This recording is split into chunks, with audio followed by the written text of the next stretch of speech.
Olá, pessoal, sejam bem-vindos. Hoje nós vamos falar de Hildegarda de Bingen, que nasceu em 1098 e faleceu em 1179. Ela foi uma monja beneditina e intelectual medieval, considerada doutora da Igreja em 2012 pelo Papa Bento XVI. Hildegarda escreve em diferentes gêneros literários e encontramos em suas obras a prosa, a poesia, a epístola e a música. Agora eu vou ler um trechinho do trabalho da Camila Esídio. Para terminar a trilogia de suas obras visionárias, entre 1163 e 1173, Hildegarda redige o Liber Operorum, no qual se debruça sobre uma descrição da harmonia da criação entre o macrocosmo e o microcosmo, em outras palavras, entre o universo e tudo que o compõe. Já na antiguidade, a relação entre cosmos e humanidade era discutida pelos filósofos estoicos, mas, enfim, né? Acho que eu vou ler de novo, essa coisa ficou péssima a minha leitura. Eu vou de novo. Tudo bem. Vou ler agora um trecho do trabalho da Camila Esídio. Para terminar a trilogia de suas obras visionárias, entre 1163 e 1173, Hildegarda redige o Liber Operorum, no qual se debruça sobre uma descrição da harmonia da criação entre o macrocosmo e o microcosmo, em outras palavras, entre o universo e tudo aquilo que o compõe. Já na antiguidade, a relação entre cosmos e humanidade era discutida pelos filósofos estoicos. Ou seja, né, ela acaba sendo uma ponte entre a antiguidade e os alquimistas que veio depois dela. E para a gente falar sobre isso, temos a autora, né, a Camila Esídio, pesquisadora. Camila, por favor, se apresente. Boa noite. Olá, boa noite. Boa noite, quer dizer, boa noite, boa tarde, bom dia, né? A depender do momento que as pessoas vão assistir esse vídeo. Obrigado, Afonso, pelo convite para estar aqui falando sobre o Hildegarda de Bingen. Bom, eu sou a Camila Esídio, eu sou doutora em filosofia pela Universidade Federal da Bahia, sou professora da Universidade do Estado da Bahia, a UNEB, e atualmente eu faço uma pesquisa financiada pelo CNPq, né? Sou bolsista de pós-doutorado, justamente sobre o pensamento de Hildegarda de Bingen, né? Eu estou, nesse momento, investigando algumas questões morais que podem ser encontradas no trabalho dela, né? Na verdade, o que me preocupa bastante, assim, o que me ocupa e me preocupa, né, nesse momento no trabalho dela, é que havia toda uma discussão em relação à natureza feminina, né? A natureza feminina sempre foi debatida dentro da história da filosofia, desde Aristóteles, e chegando nos padres da igreja, aí você tem o cristianismo para debater essa natureza feminina, e aí você tem o problema da criação. Será que assim como o homem, a mulher foi criada à imagem e semelhança de Deus? Essa é a grande questão para os filósofos e pensadores medievais, né?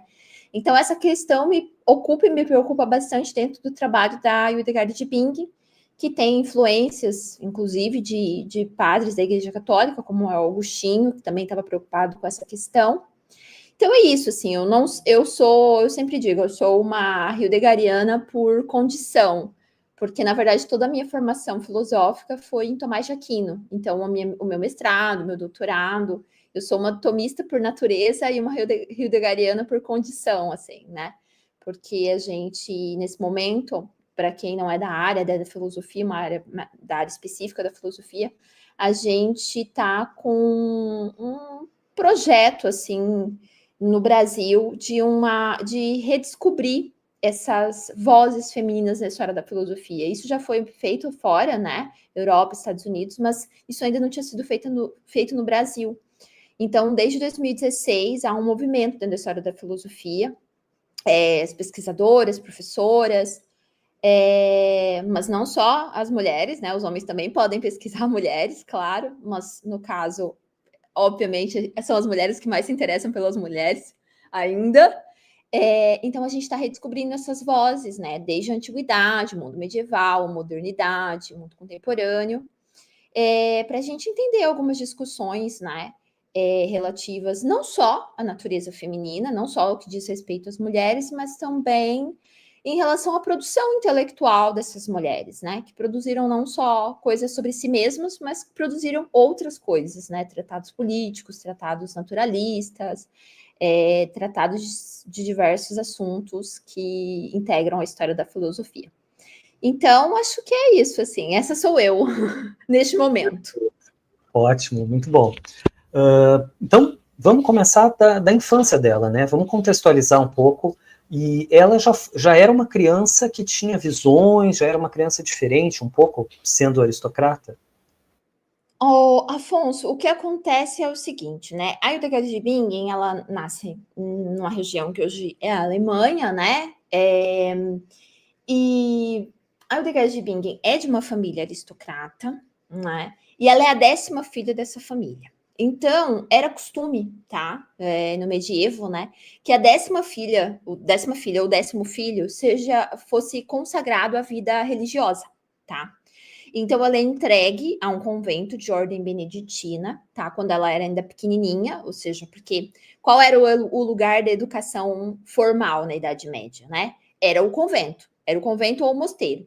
A gente está no século XII, né? A Hildegard de Bingen, ela está no século XII, a gente ainda não tem está se iniciando a universidade ainda, né? Então, a gente está no início aí do surgimento das universidades ocidentais, porque a gente já sabe que também tem universidades para o outro lado do mundo, para o Oriente, antes das universidades ocidentais. Mas nesse momento está se iniciando as universidades ocidentais, só que as mulheres, obviamente, elas não estão presentes na educação institucional da universidade. Então, onde é que as mulheres vão receber educação formal? No convento. E esse vai ser o caso da Hildegard de Bingen. Então, ela é entregue aos 8 anos para para Jutta, que vai cuidar dela, que vai ser a mestra dela, né? Vai se ocupar dessa educação formal. E quando a gente fala de educação formal dentro de um mosteiro, dentro de um convento, a gente está falando basicamente das pessoas aprenderem a ler e a escrever em latim. Então, óbvio, a língua latina, que é o que é a língua da Idade Média, né? Então, ela aprende o latim através dos salmos, claro, né, a leitura das Sagradas Escrituras. Provavelmente a biblioteca do convento dela estava lotada de autores, de filósofos, né, de grandes nomes da história da filosofia, só que ela não cita quem são as fontes dela, ela não cita ninguém na obra dela, a gente não encontra nenhum nome de nenhum pensador na obra dela, tá? E justamente, a Hildegard de Bingen, ela leva uma vida normal, como qualquer freira que está enclausurada, tá? A regra de São Bento é uma regra muito dura, como eu disse, ela é beneditina, é uma regra muito dura, a regra da clausura. E até os 42 anos de idade, ela leva uma vida como qualquer monja, tá? No entanto, aos 42 anos, ela diz que recebe, pelo menos é o que ela narra, né, em um dos livros dela, recebe uma visão. E depois ela vai dizer que ela recebe essas visões desde criança. Só que ela não podia dizer para as pessoas que ela recebia essas visões desde a infância. E aí eu tenho duas ideias sobre isso, né? Primeiro, eu imagino que ela, por segurança, né? Para que não pensassem que ela era uma criança com algum problema, uma louca, histérica, tem toda essa coisa, né? Esse peso de, eu tenho visões com o divino. Peraí, o que está acontecendo, né? Que tem uma criança que tem um problema. E eu também vejo que ela estava esperando amadurecer o próprio intelecto, né? Ou seja, a maturidade é uma coisa que os filósofos falam muito. Se você for para os filósofos antigos, Aristóteles, Platão, eles sempre dizem que os jovens são muito apaixonados, são muito impulsivos, eles ainda não têm, né, o intelecto completamente ali para desenvolver, para agir de determinados modos. E eu acho que a Hildegard de Bingen também estava pensando nisso. Então, enquanto criança, ela ainda não tinha capacidade intelectual para entender aquilo que estava acontecendo com ela. Mas aos 42 anos, ela se sente confortável, e aí também vem uma estratégia política. Aos 42 anos, ela também já estava no convento, muito bem posicionada, já era abadesa do convento, ela já tinha uma posição política muito boa. Porque ela fica no local da Uta, é isso? Ela fica no local da mestra dela. Isso, ela fica no local da mestra dela. A mestra dela morre, as freirinhas elegem ela como abadesa, né? e a abadesa é aquela que comanda mesmo o mosteiro, apesar de que, Afonso, o mosteiro que a Hildegard de Bingen faz parte, ele é um mosteiro duplo. Então, de um lado estão os homens, de outro lado estão as mulheres. E o lado das mulheres sempre está submisso ao lado dos homens, porque é óbvio, né? São os homens que têm o poder, que governam, que ditam as regras, correto? Então, o mosteiro dela sempre teve que ser submisso ao dos homens. Bom, então, aos 42 anos ela tem essas experiências, ela diz que teve essa experiência visionária, né? E eu acho que é isso, assim, foi um momento que ela se sentiu confortável, intelectualmente madura para entender o que estava acontecendo, e ela já tinha uma posição política muito boa para dizer que ela tinha experiências com o divino, porque não é uma coisa que qualquer pessoa, sobretudo uma mulher, poderia dizer que tinha. Porque é a época da Inquisição. Ainda não é a época, calma. Todo mundo acha que é a época da Inquisição. Ainda não é. Todo mundo diz a Idade Média, a Idade das Trevas, a Inquisição. Não, a Inquisição veio depois. Mas tem os cátaros, não? Isso, tem os cátaros e tem uma... E não só isso, claro, né? Haveria, mesmo que ainda não é o momento da Inquisição, haveria uma perseguição, seja da Igreja Católica, porque é uma mulher assumindo que tem uma experiência com a divindade. E quem é ela? E outra, é uma experiência sobrenatural. Como é que você vai provar por A mais B que aquela pessoa está falando a verdade? Isso é uma questão de fé, isso é uma questão de crença. Né? Então você joga aí com uma série de questões, né? Você joga com uma questão de gênero e você joga com uma questão de poder também, né? Quer dizer, eu tenho uma experiência com o divino, eu sou mais que você, né? Sou eu que tenho essa experiência, que recebo a voz do divino e que vejo coisas. Então, quer dizer, eu sou a linha direta com Deus. Você deve um certo respeito a mim, né? A partir do momento. Sendo que para Aristóteles a mulher não tinha nem cérebro, né? Uma coisa assim, ela nem pensava direito. Uhum. Bom, vamos falar um pouquinho. Ela então cria um mosteiro dela, isso? Ela também, por questões econômicas, ela se separa. Ela fica nesse mosteiro por um tempo, né? Onde ela se torna abadesa. Ela recebe autorização do Papa para começar a escrever, né, essas experiências visionárias dela, tá? Essa narrativa dessas experiências visionárias. E ela também pede ao Papa, ela é muito esperta, ela também pede ao Papa autorização para fundar um convento feminino, exclusivamente feminino, ou seja, separado dos monges. Eu acho que eles estavam enchendo muito o saco dela, e ela resolveu se picar de lá. Só que ninguém gostou disso, porque o que acontece? É aquilo que eu estava falando, uma questão de poder, né? O Papa Eugênio, da época, autoriza ela a começar a escrever, né? Então, tipo, meu Deus, que fenômeno. Ela adquire uma certa fama a partir do... A fofoca corre solta, né? Tem uma mulher que está tendo experiências visionárias e não sei o quê, não sei o quê. E detalhe, tem um detalhe, Afonso. O século XII é um século... É aquilo que eu estava dizendo, a Idade das Trevas... Não é bem assim. O século XII é um século menos pior para as mulheres do que o resto da Idade Média. A coisa começa a ficar ruim, de fato, para as mulheres no século XIII, XIV e XV. Com o Iluminismo também, ali no Iluminismo, aí é que se queimou muita gente, muita mulher, inclusive. Então, o pessoal acha que tudo aconteceu na Idade Média, mas não funciona bem assim. Então, esse momento aí da Idade Média, o século XII, é um século muito bom para as mulheres. As mulheres ainda têm alguma voz, sabe? A gente tem personagens. Outra personagem famosíssima no século XII é a Heloísa. Todo mundo acha Heloísa de Abelardo, não é Heloísa de Abelardo, Heloísa de Argenteuil, que tem uma obra filosófica também, etc. Né? Não uma obra tão vasta como a Hildegard de Bingen, mas tem uma obra filosófica, que tem temas filosóficos.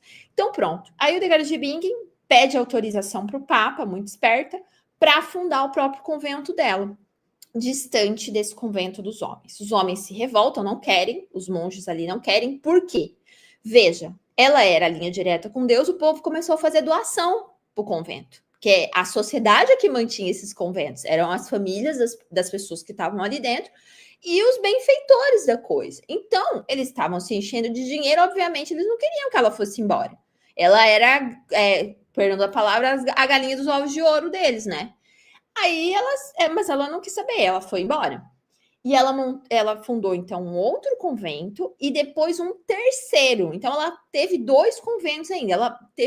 Foi tanto dinheiro, foi tanta fama, que ela fundou mais 2 conventos depois que ela saiu de Sboldenberg, que se chama o primeiro convento dela, né? Então, foi isso. Perfeito. Além de tudo, empresária. Bom, Exato. Vamos falar um pouquinho dessa figura, o Bernardo de Claraval, e tem outros homens também que deram apoio para ela, né? Pois é. O Bernardo de Claraval já era um monge muito proeminente nessa época, ele já tinha muita fama, tá? Já era uma pessoa muito conhecida. E o Papa Eugênio tinha uma relação muito próxima com ele. Os dois eram best friends, digamos assim, muito amigos, né? Tinham tido uma formação ali conjunta. E quando a Hildegard, então, recebe aquilo que ela diz que é a primeira visão. Depois ela vai dizer que não é a primeira, mas ela diz que, né, no livro, né, no Esquivias, que é esse livro aqui, que é o primeiro livro dela, Esquivias, ou Conhece os Caminhos do Senhor, daqui a pouco eu posso falar um pouquinho mais sobre ele. Quando ela escreve esse livro, ela já automaticamente escreve não, né? Ela passa 10 anos escrevendo esse livro, então não é de uma vez só que ela recebe todas as experiências visionárias dela, não funciona assim, tá, gente? Então ela vai vendo e escutando vozes, tá? E depois também posso falar um pouco melhor sobre o que são essas experiências visionárias dela, mas ela manda então uma carta para o Bernardo de Claraval, pedindo que ele interceda por ela junto ao Papa Eugênio III no Sínodo de Trier. Aí o Papa Eugênio III manda uma comitiva, né, lá para Zibuldenberg, para pegar uma partezinha do Esquivias que estava escrita para ele poder analisar, né? Aí dizem que o Papa leu em voz alta no Sínodo de Trier algum trecho desse livro, e todo mundo, né, os clérigos que estavam ali, né, os religiosos todos que estavam ali, ficaram espantados com aquilo que leram. E ele simplesmente redigiu também, a Hildegard de Bingen também redigiu uma carta diretamente para o Papa Eugênio III, tá? Pedindo também que ele aceitasse os escritos dela. E tanto o Bernardo como o Papa Eugênio III responderam para ela depois, aceitando, autorizando, né? Na verdade, eles deram autorização, né? Reconheceram, né? Sobretudo aí a figura do Papa, que é, claro, né? O maior aí dentro da Igreja Católica, autorizando que ela escrevesse essas experiências visionárias. Então, foi isso, assim. Mas não. E eu só falei desses 2, mas há muitos outros. É isso. Como ela fazia parte da aristocracia, a família dela era conhecida, ela estava no meio político, né? Ela estava inserida. Então, Hildegard de Bingen não é qualquer mulher, ela não é uma mulher da plebe, ela é uma mulher da aristocracia. Né? Eu acho que a gente tem que sempre lembrar disso, assim, também, quando a gente vai falar dessas figuras femininas proeminentes que aparecem aí, né? Não são quaisquer mulheres, mas são mulheres que fazem parte já de um lugar privilegiado, um lugar social privilegiado. E tem uma biblioteca, né? Ou seja, estão bem inteiradas as discussões da época, né? Exato. Essa época, seria legal a gente trazer um pouquinho essa época, porque era uma época de peregrinações, até onde eu me lembro, havia essa necessidade de reforma, a própria questão dos cátaros, né, que seriam puros. Então, há todo esse questionamento de como a igreja estava vivendo até esse momento. Você acha que ela tocou num nervo, assim, da época, para todos esses homens, inclusive diz que tinham doutores que pediam, por favor, quero uma cópia disso aí. Você acha que ela soube tocar nisso? Afonso, a Hildegard de Bingen é isso, né? Para além de eu acho que de um trabalho evangelizador da sociedade, porque eu acho que ela estava pensando nisso também. Eu preciso, por exemplo, o Esquivias, que eu acabei de mostrar aqui, É um livro que é basicamente uma narrativa de experiências visionárias, as quais ela comenta as Sagradas Escrituras. Então, você começa desde o livro do Gênesis e você vai terminar no Apocalipse, tá? O livro segue essa ordem. Então, ela explicita, ela fala sobre as visões dela de um modo metafórico, né? Explicando aquilo que está escrito nas Sagradas Escrituras, tá? E ela diz que, então, esse conhecimento, ela não aprendeu, não foi a Yuta que ensinou para ela, não foi o Volmar foi o secretário dela depois que a Yuta morreu, aparece o Volmar na vida dela, o Volmar se ocupa um pouco da educação dela, mas também passa a ser secretário e copista da Hildegard de Bingen, tá? Esse livro, então, o Esquivias, ele tem toda essa narrativa, né, enfim, do início da história humana e o fim da história humana. Então, ele tem um caráter evangelizador da sociedade, né? E não só esse, mesmo o livro das obras divinas, mesmo o Liber Meritorium dos méritos da vida, também tem esse caráter moralizante, não é só evangelizador, mas é evangelizador no sentido moral da coisa, né? Então, para dizer o que é bom, o que é mal, o que é virtuoso, o que é vicioso, porque a grande ideia também dela é como é que eu vou conduzir o povo à salvação? Porque a felicidade tá nessa época, nesse momento, tá em Deus, ou seja, eu preciso que as pessoas se salvem. Como é que eu vou mostrar esse caminho? Por isso que o livro é Esquivias ou Conhece o Caminho do Senhor, né? Conhece os caminhos do Senhor, ou seja, a ideia a gente saiu de Deus e a gente tem que voltar para ele. Como é que a gente faz isso, né? Só que para além desse caráter moralizante, dessa intenção moralizante, né? Ela também tinha por trás disso uma questão política. É uma época que está rolando muitas crises, assim. Eu não conheço muito de história da Alemanha, mas o que eu entendo, assim, o que eu consigo ver no universo do século XII, né, sobretudo em relação às ordens religiosas, estava rolando muitas crises, era um momento de transição entre a coisa de que os clérigos tinham de casar, podiam casar ou não casar, essas reformas todas que foram acontecendo na Igreja Católica, né? Então, movimentos, então, sobretudo o movimento Caso dos Cátaros, movimentos de uma ascese extrema, ou seja, aquelas pessoas que se puniam, abdicavam demasiado do seu próprio ser, né? E a Hildegard de Bingen sempre foi contra isso, inclusive a Yuta, ela era, não dos cátaros, mas ela tinha essa ideia de se punir, se fazer, enfim, se flagelar, né? E a Hildegard de Bingen é completamente contra isso também. Ela acha que, na verdade, para alcançar Deus, você não precisa se punir a esse ponto. Na verdade, você alcança Deus pelo equilíbrio entre as coisas, tá entendendo? Se o seu corpo sofre muito, ele vai acabar entrando numa espécie de... Enfim, você uma hora vai se descontrolar. É tanta punição que um momento você vai no descontrole, no impulso, você vai pecar. Então é melhor que você viva uma vida equilibrada e não uma vida de abnegação total e de flagelo.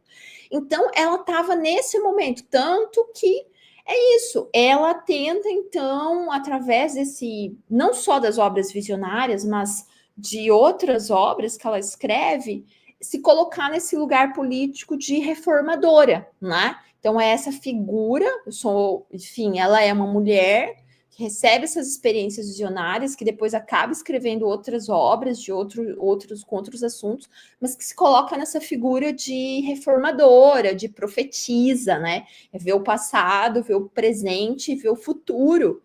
Então, eu acho que é essa, é a figura de uma mulher que é profetisa e que está preocupada com uma reforma moral e política na Igreja Católica. E na Legal. sociedade, só um minuto, na sociedade em geral, Afonso, porque ela acaba transitando no meio político, tanto que ela tem uns problemas com alguns políticos da época, tipo o Frederico Barba Ruiva, acho que, enfim, então o trânsito dela não é só, claro, nessa época política e igreja, né? O governo e a igreja era quase uma coisa só, tá? Mas ela transita nesses meios todos, então. Né? Que interessante. Muito obrigado. Acho que nesse momento a gente podia falar um pouquinho desses outros livros dela, né? Porque ela tem essas visões ilustradas, por outro lado ela tem ciência. Vamos falar um pouquinho dessa amplitude de escrito, por favor.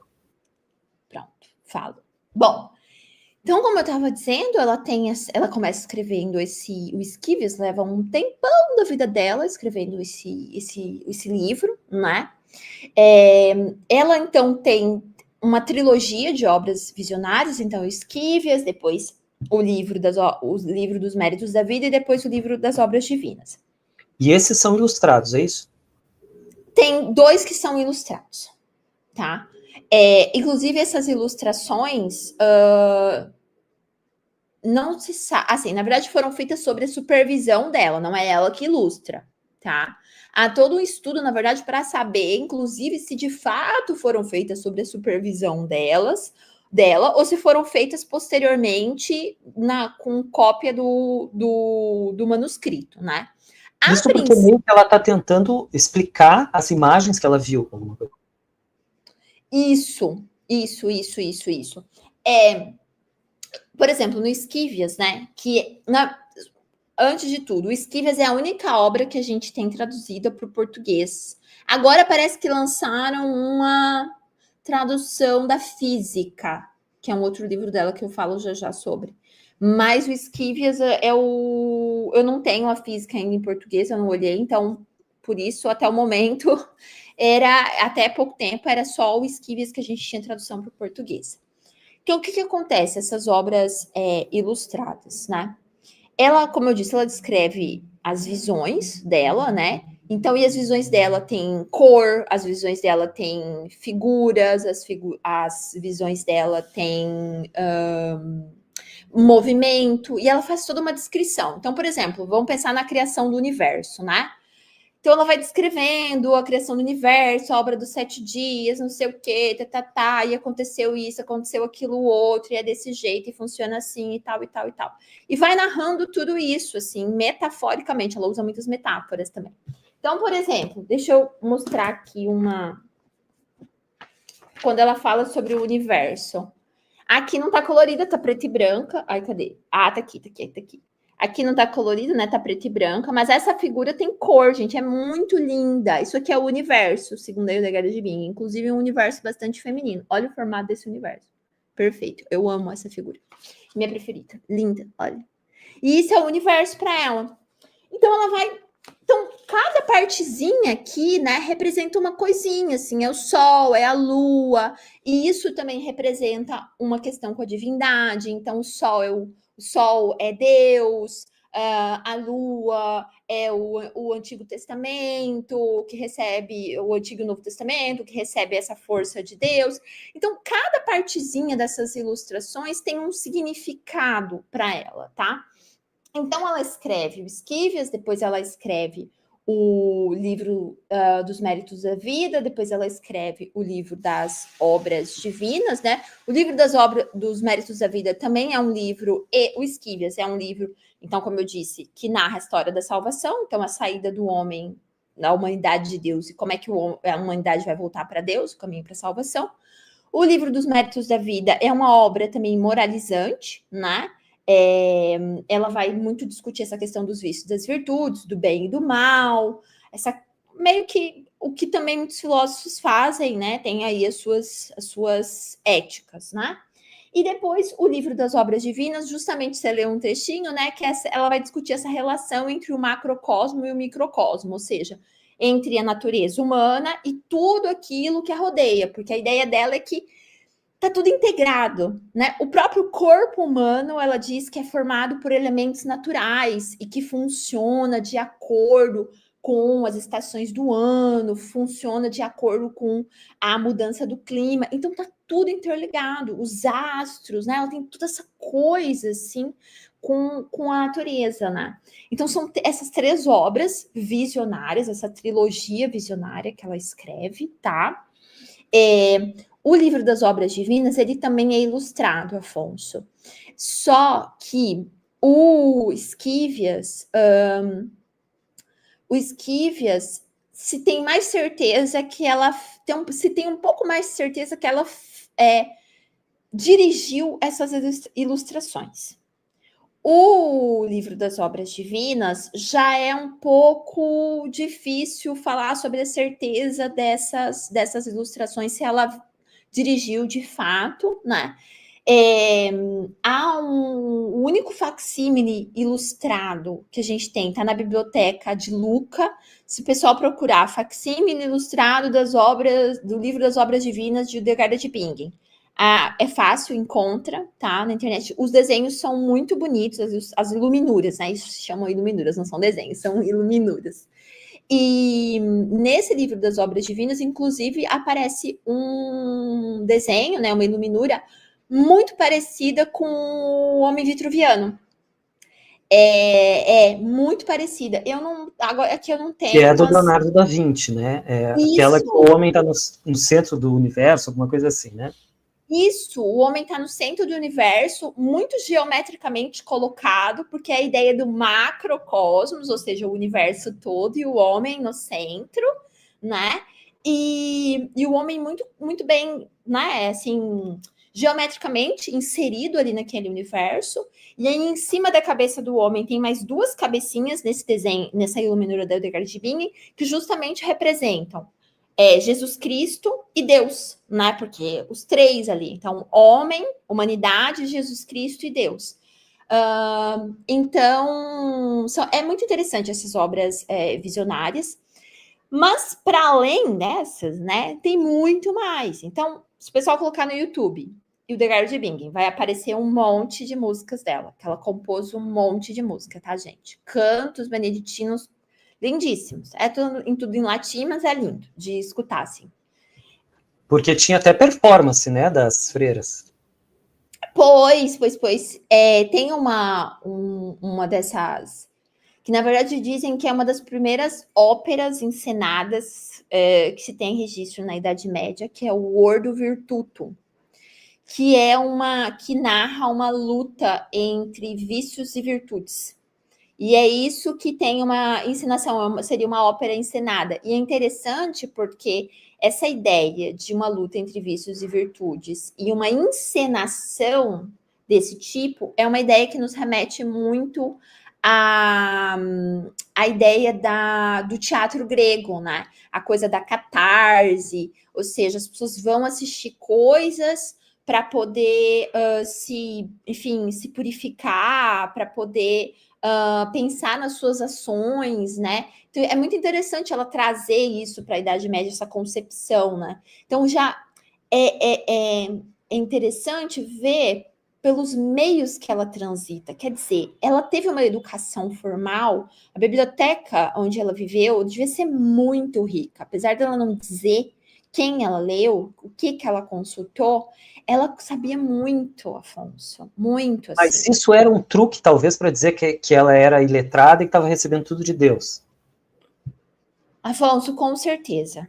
Com certeza, eu acho que... Eu não vou colocar a palavra truque, que pode parecer pejorativo, mas eu vou colocar a palavra estratégia.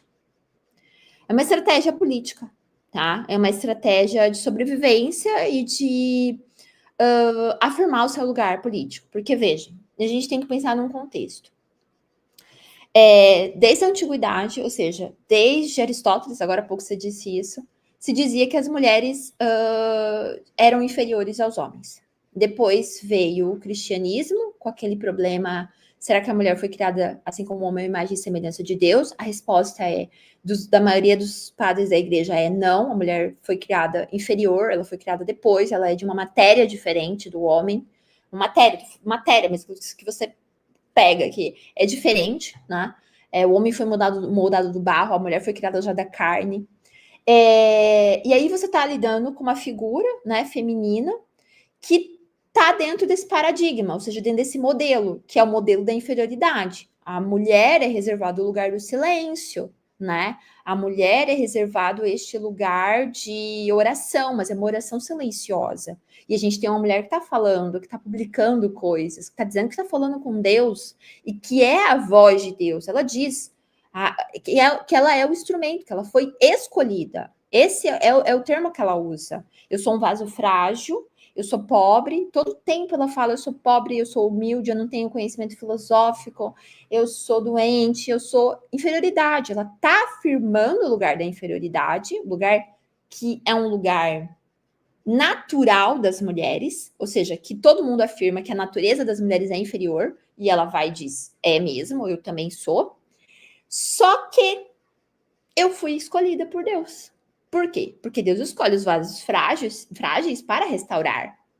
Então, sou eu a escolhida que vim aqui falar para vocês. Então, ao mesmo tempo, ela capta a atenção de todo mundo ao se colocar dentro de uma tradição, dentro de um paradigma, dentro de um modelo.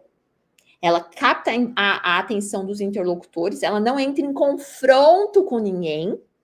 Muito esperta, isso é importante. E aí, quando ela atinge esse lugar, quando ela já ela tá dentro desse lugar de poder, ou seja, todo mundo me aceitou aqui com o meu discurso de inferior, agora de fato eu vou mostrar quem eu sou.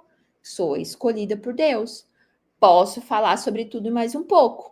Porque é isso, assim, quando você me perguntou sobre a questão das obras, por exemplo, ela escreveu muito mais coisas, né, Afonso? Além das músicas, das experiências visionárias, ela aproveitou para escrever obras naturalistas, medicinais, que isso não é conhecimento enviado por Deus, tá?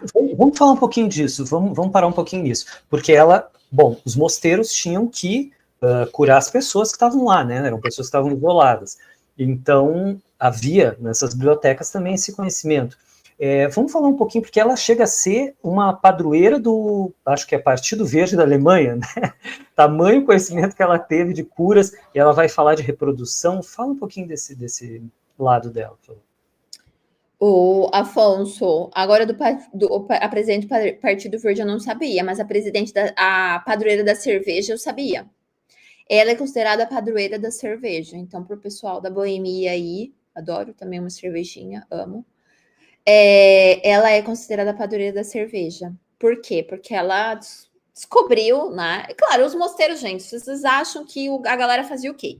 Vinho, cerveja e pão e bolachinha, né? Tinha que usar ali os truques, as receitas, os cereais, os ovos que as galinhas botavam, a uva que se produzia no quintal para fazer alguma coisa. E o pessoal tinha que ter algum tipo de prazer na vida, né? Seja bebendo um golinho de vinho, seja tomando um pouquinho de cerveja, ninguém é de ferro também, né? Deus não proibiu isso, atenção. Afinal de contas, Deus criou tudo. Então, se ele criou tudo, ele não pode proibir um golinho de vinho, não é mesmo? Não, não proíbe. Não pode em excesso. É aquilo que ela diz e tantos outros filósofos vão dizer. Excesso não pode. Agora, também ficar sem nada não é preciso, né?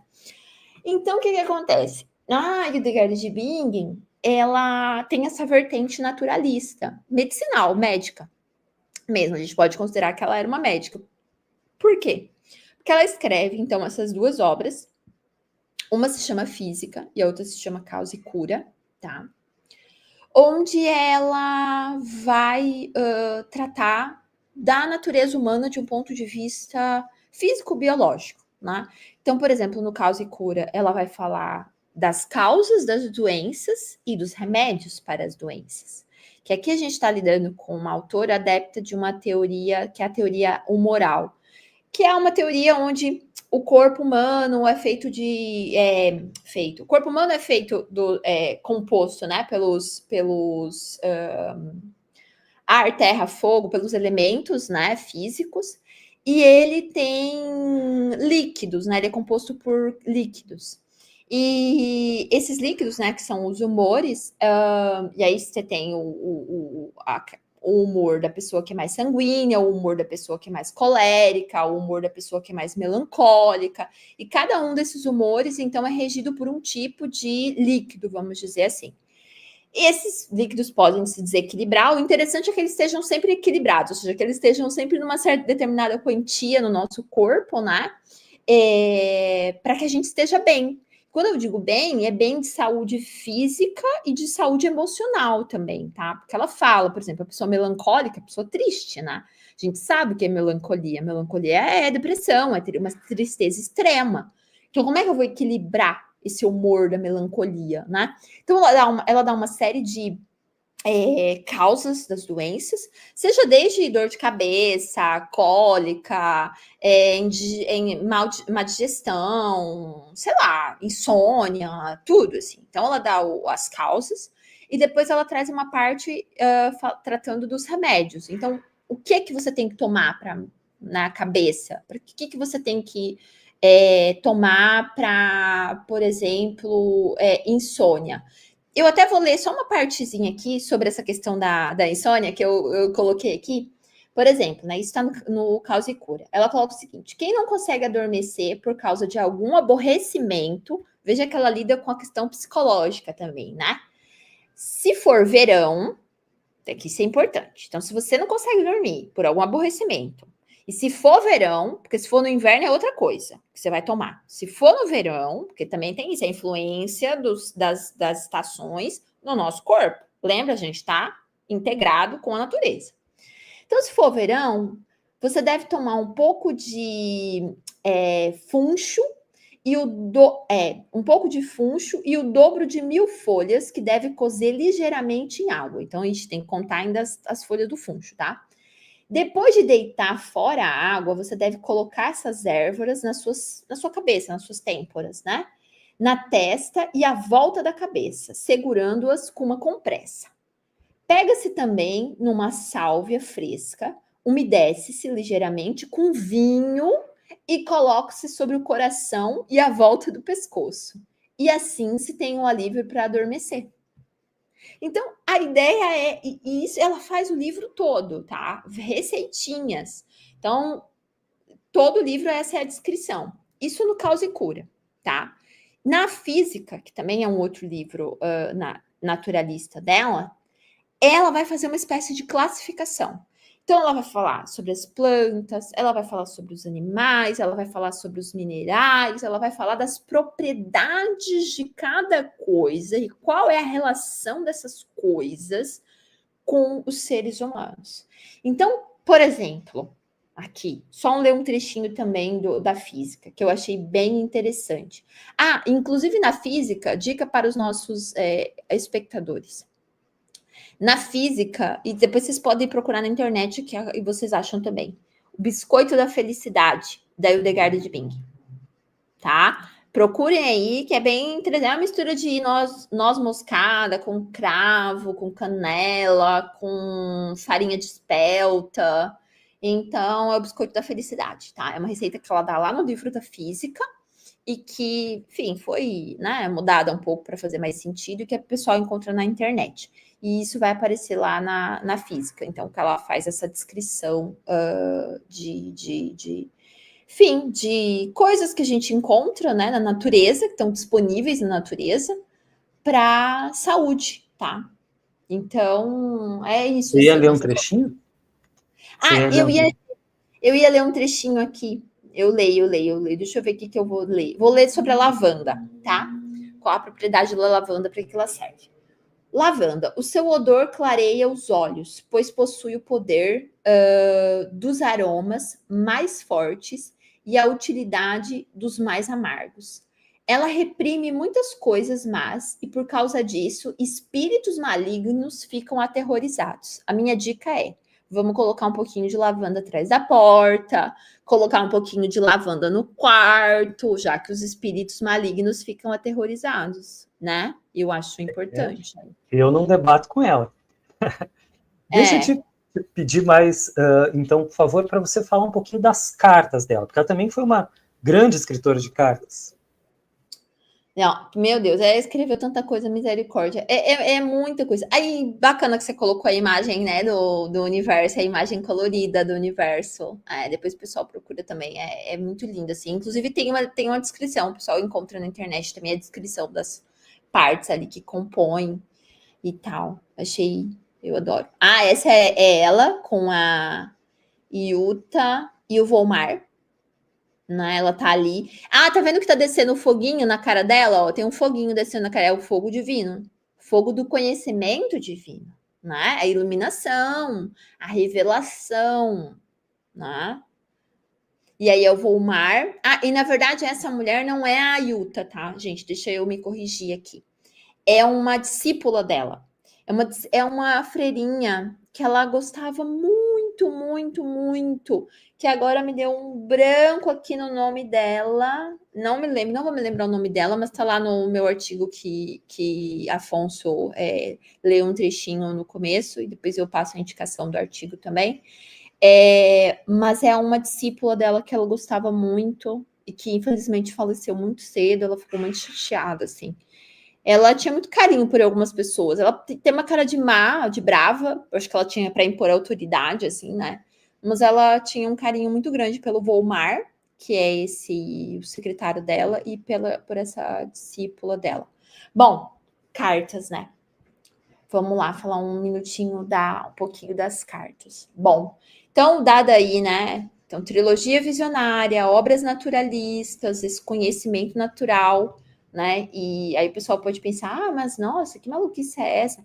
Gente, a medicina natural é tipo homeopatia que a gente tem hoje, né?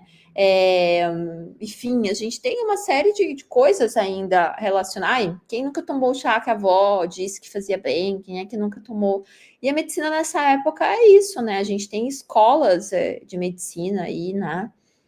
Se constituindo, e ainda se constituindo pela observação do corpo, né? Se constituindo pelo certo e pelo errado, pela natureza, né? Aquilo que estava disponível na natureza, a gente tem que usar para curar, né? Seja o emocional, seja o físico. Então, é bem interessante, assim, essas obras naturalistas dela. Mas, falando das cartas, ela tem um conjunto de cartas enorme. São mais de 300 cartas, assim, quase 400 cartas que ela troca. Não só com pessoas, não só com autoridades, tá? Então, Papa Eugênio, Bernardo Claraval, muitos clérigos, muitas abadesas, muitos abades, muita gente que estava procurando um conselho, um consolo, uma ajuda, alguma coisa, porque é isso, né? Ela ficou famosa ainda viva, né? Ela viveu muito tempo. Outra coisa, é uma mulher que viveu 81 anos. Gente, na Idade Média as pessoas não viviam tanto assim, tá?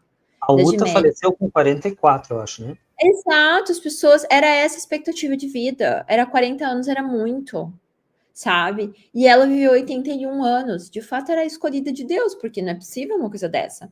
Ela sempre ficava doente, ela dizia que era muito doente, que tinha uma saúde muito frágil, sabe? Eu fico duvidando um pouco até que ponto isso era verdade, ou era uma estratégia política também.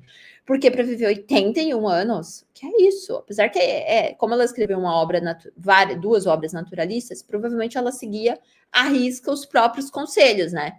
Tipo, comendo direitinho, fazendo as coisas todas, né, que a natureza podia oferecer para ela poder viver tanto assim. Não é possível. E aí ela troca. Bom, voltando para as cartas, então ela tem esse conjunto de cartas. Esse conjunto de cartas, ele não tem tradução para o português, ele está dividido em 3 volumes, tá? Mas é possível encontrar no inglês. E as cartas, no período medieval, elas são um documento público, tá? Elas não são secretas, né? Óbvio que você enviar uma carta para uma pessoa, a carta levava meses ou anos para chegar, né? Tudo na Idade Média, gente. Conhecimento é passado de manuscrito para manuscrito, tem que copiar tudo, demora. Carta para escrever, para outra pessoa receber também demora. Tudo muito lento, sabe? E a carta é um meio das mulheres também medievais, né? Não só a Edgar de Bingen escreve cartas, a própria Heloísa também escreve cartas, mas é um meio de comunicação e é um meio delas poderem serem ouvidas fora do convento, né? Então, muitas vezes elas, no caso da Edgarda, não porque ela podia falar através, né, dos outros escritos dela, ela fez viagens precatórias, ou seja, ela viajou pregando alguns ensinamentos dela, aquilo que eu falei no início, né? A questão moralizante que ela tinha nos escritos, então, sermões. Mas as cartas eram um meio de fazer com que a sua voz seja ouvida também, né? Não só enfim, por várias pessoas, assim, as quais você tem interesse em conversar. Então, ela tem esse conjunto de cartas, muitas delas é engraçado, porque parece que as pessoas escreviam tanto para ela que ela não dava conta de responder. Porque é isso, como eu disse, ela era a linha direta com Deus. As pessoas procuravam nela, como ela sabia do passado, do presente e do futuro, procuravam nela um auxílio. Então, tá acontecendo aqui uma peste na minha casa, ou tá uma praga na minha plantação, ou sei lá, tem uma carta que é uma abadesa que manda para ela e diz que tá muito cansada, porque as freiras dela, do convento dela, estão dando muito trabalho, assim, estão sendo muito displicentes, sabe? E aí ela diz que quer largar, tipo, ela não quer mais ser abadesa, ela quer desaparecer.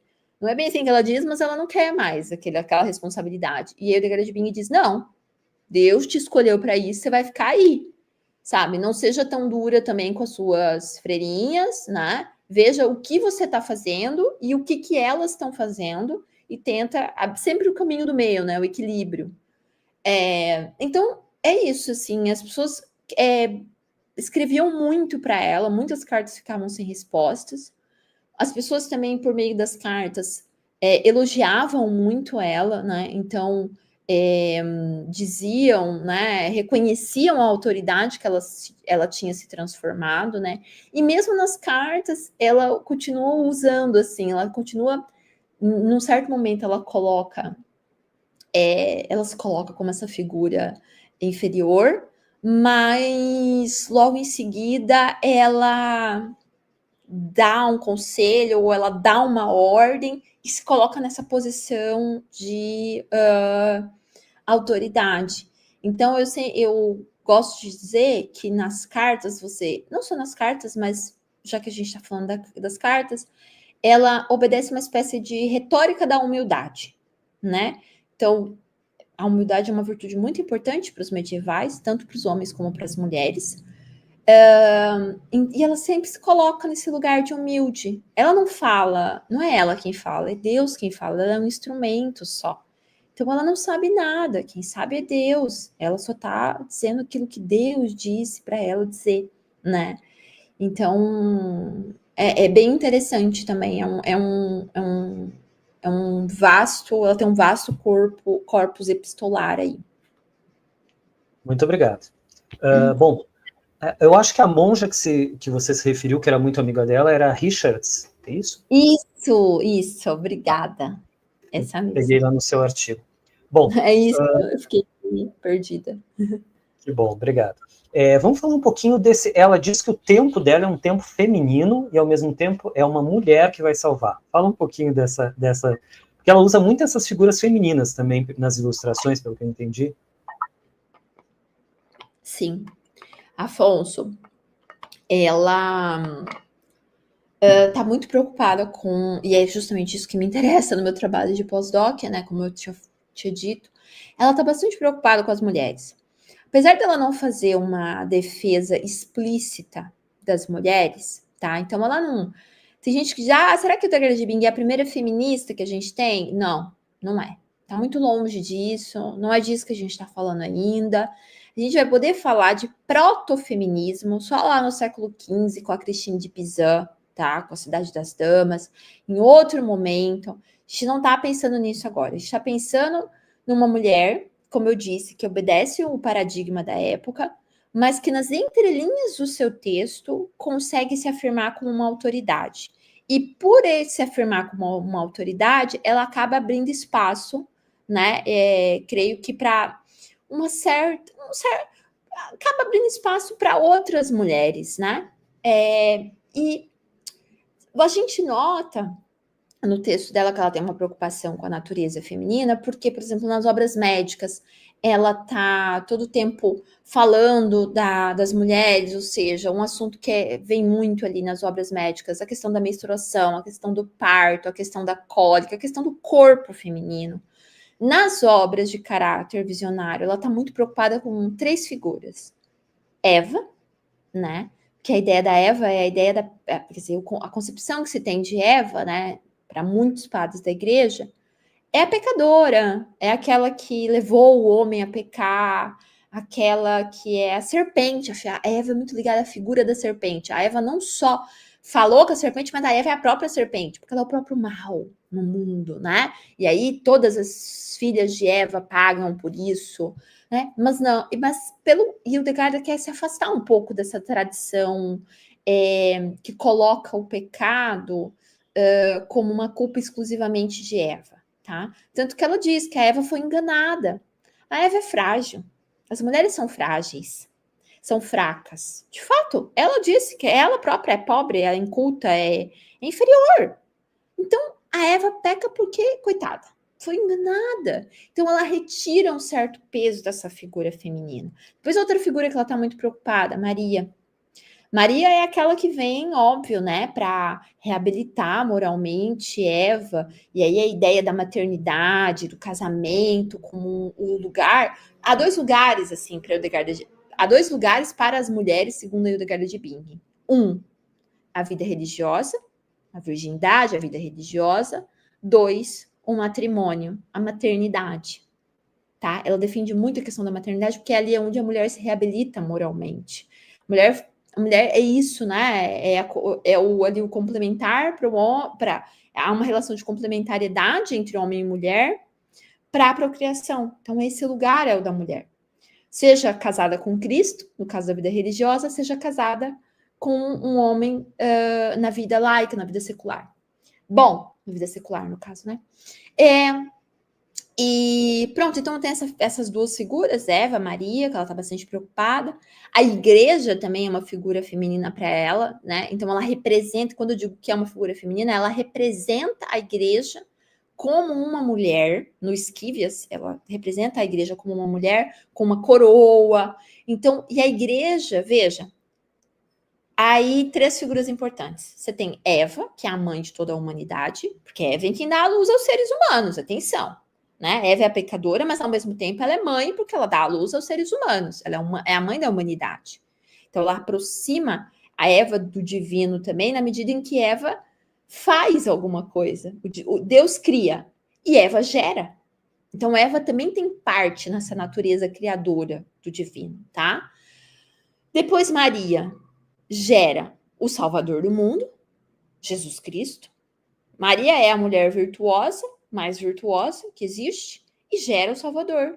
Então, Eva é a mãe da humanidade, Maria é a mãe do Salvador da humanidade, e a igreja é responsável por salvar também a humanidade, porque é na igreja, dentro da igreja, na vida, né, ali, na vida cristã, que a humanidade vai se salvar. Então, veja, a humanidade sai de uma mulher, a humanidade é salva por uma mulher, e a humanidade permanece ligada a uma mulher, que é a igreja. Então, essa figura feminina, então a mulher, para ela, é um personagem muito importante, tá? É um personagem, o feminino, para ela, é essencial na obra dela. Eu acho que a obra dela, sobretudo, né, a obra visionária, ela tem esse fio condutor, mas também a obra naturalista tem esse fio condutor, que é essa figura do feminina, tá? Seja em Eva, Maria ou a igreja. E aí, quando ou nela própria. Ou nela própria, isso. E aí é por isso que você disse, né? Quer dizer, a gente está num tempo de fraqueza da justiça divina, e aí quem vai restaurar também é uma mulher. Isso vai aparecer nas cartas dela, tá? Ela escreve, isso aparece justamente num sermão que ela escreve, que ela vai dar esse sermão em Colônia, e depois ela transcreve os discípulos dela transcrevem esse sermão, tá? Então, esse sermão aparece nas cartas. E aí ela vai dizer que o tempo dela, várias vezes, na verdade, mas eu tô nesse sermão, ela vai dizer que o tempo dela é um tempo feminino. Porque justamente é o tempo da fraqueza, da justiça divina. A mulher não é fraca. Como lá no início da nossa conversa aqui, eu estava dizendo que é um tempo de crise, né? É um tempo que é necessária a reforma monástica, é um tempo onde tá os monges, os clérigos e etc. A Igreja Católica está acontecendo coisas que ela não está gostando, comportamentos imorais para ela, tá? A gente não sabe o que se passava, né? Mas se passava muita coisa. Quer dizer, a gente sabe que já tem umas descrições do que se passava, mas enfim, as pessoas tinham comportamentos muito imorais, tanto dentro das ordens religiosas quanto fora, né? Então, e você tinha as regras, né? Quer dizer, como é que você vai entrar para uma ordem e você não vai obedecer as regras para qual você entrou para aquela ordem, né? E aí, o que acontece, Afonso? Ela diz que esse tempo é um tempo de fraqueza, é um tempo feminino, porque a mulher é fraca, logo o tempo também é fraco. Mas quem é que vai salvar esse tempo? Uma mulher. Quem é essa mulher? Hildegard de Bingen, porque ela foi escolhida por Deus para trazer ao mundo a palavra de Deus, que todo mundo ali, os pares dela, não estavam escutando direito a palavra divina, não estavam lendo bem a Bíblia. Ela diz, olha, vocês não estão lendo direito a Bíblia. Vocês não estão agindo de acordo com aquilo que Deus quer. Vocês não estão fazendo aquilo que Deus quer que vocês façam. Então, agora vocês têm que me ouvir. Porque eu estou falando diretamente com Deus, Deus me escolheu e eu vou falar para vocês. Eu sou essa figura moralizante. Quer dizer, então, a história humana, basicamente a ideia é, a história humana está ligada às mulheres. Completamente. Seja Eva, seja Maria, seja a igreja, seja Hildegard de Bingen. Essa é a ideia dela. Perfeito. Genial, não? Bom, vamos, assim, as pessoas geralmente perguntam, né, o que mais elas podem ler, o que elas poderiam conhecer através de internet, ou livros. O que você recomendaria para quem quer conhecer mais essa autora? Olha, primeiro eu vou recomendar, para além dessas coisas que eu falei, procurei no YouTube músicas dela. Eu vou recomendar, primeiro, um verbete da Hildegard de Bingen, que está no Enciclopédia de Mulheres Filósofas, que é um blog da Unicamp, justamente um blog que vem desse movimento aí, que eu falei no início do vídeo, esse movimento de redescoberta das mulheres filósofas. Então, Enciclopédia de Mulheres é um blog da Unicamp, muito bom. Então, lá tem um verbete sobre Hildegard de Bingen, que foi escrito por algumas professoras que estudam, né, Hildegard de Bingen, eu acho importante. Este blog não tem só sobre Hildegard de Bingen, mas tem sobre muitas outras filósofas, então se vocês quiserem conhecer, vocês vão encontrar muita coisa lá. Outra coisa que eu recomendaria é um livro mais antigo, mas eu gosto bastante, é esse livro aqui, da Regine Pernot, se chama Hildegard de Bingen, a consciência inspirada do século XII, tá? É muito interessante, e justamente consciência inspirada, porque ela recebia essas experiências visionárias, mas ela diz que ela estava em pleno estado da consciência dela, então ela não tinha essas experiências visionárias em transe, não era uma espécie de loucura, ela não saía do próprio corpo e ia encontrar com o divino, não. O divino, e não era sonho também, né? Não era sonho, não era nada disso. Ela disse que estava em público, estava acordada e ela via e ouvia. Então, por isso que as visões têm cor e tem som, né? Porque ela via, ouvia vozes e cores e objetos e coisas, tá? Tanto que depois até teve um médico, o Singer, que vai dizer que ela tinha o estocoma cintilante, que é uma espécie de enxaqueca que faz com que a pessoa enxergue coisas. Mas, enfim, isso também já é, né? Deixa lá. Claro que, né, Afonso, as pessoas, para acreditar que uma pessoa tem experiências com o divino, aí vai um pouquinho da fé, da crença de cada um. O que me interessa, Afonso, não é nem se ela tinha ou se ela não tinha. Tá? Eu tô pouco me lixando se ela tinha experiências visionárias. Eu estou preocupada com o discurso dela. Seja de onde ele vier, não me importa de onde ele vem. Me importa o que ele me traz do ponto de vista filosófico. E ali tem muita coisa, sabe? Então, recomendo este livrinho aqui, recomendo o verbete, recomendo também, vou fazer propaganda, o meu artigo que saiu no dossiê As Pensadoras. Então, é um artigo que está disponível, é só colocar Hildegard de Bingen, Camila Exídio, vai aparecer aí alguma coisa. Eu também recomendo uma tese de doutorado, quem quiser saber um pouco mais sobre essa questão das mulheres na obra de Hildegard de Bingen. É uma tese, o primeiro nome dela é Mirtes, e agora eu não me lembro, é Redescobrindo Eva, alguma coisa relativa a Eva. Coloca Mirtes e Hildegard de Bingen, vai aparecer, porque não há muitos trabalhos acadêmicos sobre Hildegard de Bingen, ainda no Brasil, então não é muito difícil de encontrar, tá? Perfeito. Olha, parabéns pelo seu trabalho, super interessante. E vem de encontro, né, tanto a questão ecológica aí, quanto questão de gênero, né? Tanta coisa importante aí que a gente está redescobrindo, essas estratégias, como você falou, né? Parabéns. Obrigada. Obrigada, gente, por ter nos ouvido. Muito obrigado. Vocês que estão assistindo aí no futuro, deixem seus comentários e até a próxima. Muito obrigado, Camila. Tchau. Tchau, tchau. Até mais.